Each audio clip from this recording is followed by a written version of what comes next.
নমস্কার। নমস্কার।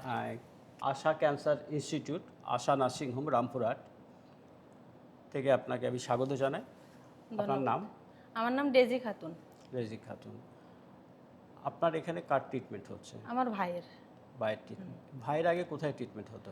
ভাইয়ের আগে রামপুরহাটে ট্রিটমেন্ট করিয়েছিলাম, নিয়ে তারপরে অপারেশন যেখানে বললো কলকাতায়, কলকাতা থেকে আমার ভাইয়ের অপারেশন করে নিয়ে এসেছি। নিয়ে এখন রামপুরহাটেই চিকিৎসা।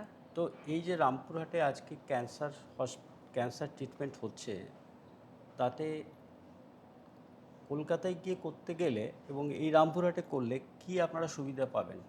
কলকাতায় গিয়ে করতে গেলে আমাদের মধ্যবিত্ত পরিবার, আমরা খুবই গরিব, আমরা করতে পারবো না। এই জন্যে আমরা রামপুরহাটে চেষ্টা করলাম, স্যাররাও আমাদের সহযোগিতা করলেন।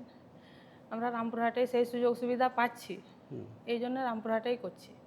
আচ্ছা, এই যে প্রথম বীরভূমে একটা ক্যান্সার ট্রিটমেন্টের একটা প্রতিষ্ঠান গড়ে উঠল, এটাতে আপনার কি মনে হয় সাধারণ মানুষের কি উপকৃত হবে? প্রচুর সুবিধা পাবে, প্রচুর সুবিধা পাবে। মধ্যবিত্ত পরিবার যারা একবারে সংখ্যালঘু মানুষ, তারা প্রচুর সুবিধা পাবে।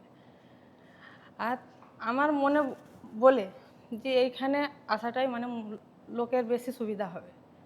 আমি ধন্যবাদ জানাচ্ছি এই হসপিটালের যত কর্তৃপক্ষ আছে, ডাক্তারবাবু, ওনাদেরকে সবাইকে ধন্যবাদ জানাচ্ছি আমাদের সাধারণ মানুষকে এত সুবিধা দেওয়ার জন্য।